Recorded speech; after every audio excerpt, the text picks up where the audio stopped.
নমস্কার বন্ধুরা, simple trade and ইনভেস্টমেন্টে আপনাদের স্বাগতম। আজকে আমরা পাঁচটি যে রেলওয়ে স্টক নিয়ে আলোচনা করব, তাদের এন্ট্রি প্রাইস কোথায়। আমরা তিনটে করে এন্ট্রি প্রাইস এখানে দেখব, যে তিনটি এন্ট্রি প্রাইসে আমরা ইনভেস্ট করতে পারি। তো অলরেডি আইআরএফসি আমাদের কাছে যে পাঁচটি রেলওয়ে স্টক আছে, IRFC, RVNL, IRCON, IRCTC and Texmaco. Okay, so আইআরএফসির নেক্সট এন্ট্রি লেভেল যেটা দেখা যাচ্ছে, যদি সাপোর্ট যেটা আছে সেটা 182 টাকা, এই লেভেলটা যদি সাস্টেন না করে আইআরএফসি আমাদের 164 টাকা 74 পয়সাতেও আসতে পারে। এই প্রাইসে আমরা আইআরএফসিকে পেতে পারি যদি এই লেভেলটা সাস্টেনেবল না হয়, মানে এই সাপোর্ট লেভেলটা যদি ভেঙে যায়। দেন আইআরএফ 164-র পরের যে লেভেলটা আমরা দেখতে পাচ্ছি সেটা হচ্ছে 150। ওকে, নেক্সট আসছি আরভিএনএল এ। আরভিএনএল এর ফার্স্ট এন্ট্রি প্রাইস আমরা যেটা পাচ্ছি 551 টাকা, যেটা প্রথম সাপোর্ট আছে। এই সাপোর্ট ভাঙলে 551 থেকে 534 এই লেভেলটার মধ্যে থেকে রিভার্স নিতে পারে। যদি এটা ভেঙে যায়, নেক্সট লেভেল আমরা 496-তে পাবো। 496 লেভেল ক্রস হলে আমরা 429-এও আরভিএনএলকে পেতে পারি, যদি 496 সাপোর্টটা ভেঙে যায়। সো নেক্সট আসছি ইরকন ইন্টারন্যাশনাল, এটাও একটা রেলওয়ে স্টকস।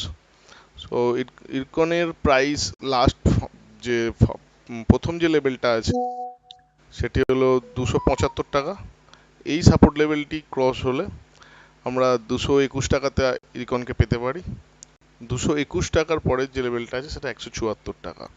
এই তিনটে সাপোর্ট জোন আমরা প্রত্যেকটা স্টকেতেই শেয়ার করছি। 275 support zone first, support second 221, দেন 174। ওকে, অ্যাজ পার মানি ম্যানেজমেন্ট অনুযায়ী আমরা তিনটে লোকেশনে এন্ট্রি নিতে পারি।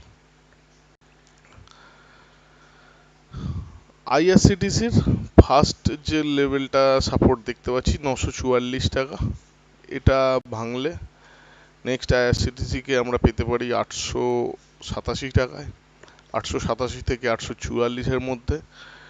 এই লেভেলটাই সেকেন্ড যে লেভেলটা বললাম 887 থেকে 44, এই লেভেল থেকে রিভার্স করার চান্সেস প্রবাবিলিটি ভেরি হাই। এই লেভেলটাও যদি সব ভেঙে যায়, দেন আমরা কিন্তু এটাকে 777 টাকাতেও পেতে পারি। টেক্সমাকো রেল এর সামনের যে সাপোর্টটা আছে সেটা হচ্ছে 249 টাকা। 249 সাপোর্ট যদি ক্রসড হয়, দেন 232 টাকা।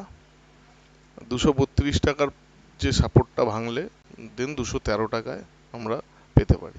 তো 213 হচ্ছে লাস্ট সাপোর্ট, 232 সেকেন্ড সাপোর্ট, 249 হচ্ছে ফার্স্ট সাপোর্ট। এই তিনটে লোকেশনে আমরা আমাদের টেক্সামোর ইনভেস্টমেন্ট করতে পারি। সো আমরা পাঁচটা স্টক দেখে নিলাম এবং তাদের সাপোর্ট জোনগুলোও দেখে নিলাম, যেখানে যেখানে তারা সাপোর্ট নিতে পারে। আশা করব ভিডিওটা ভালো লেগেছে। যদি কোনো রকম কোয়ারি থাকে কমেন্টে লিখতে পারেন। Thank you.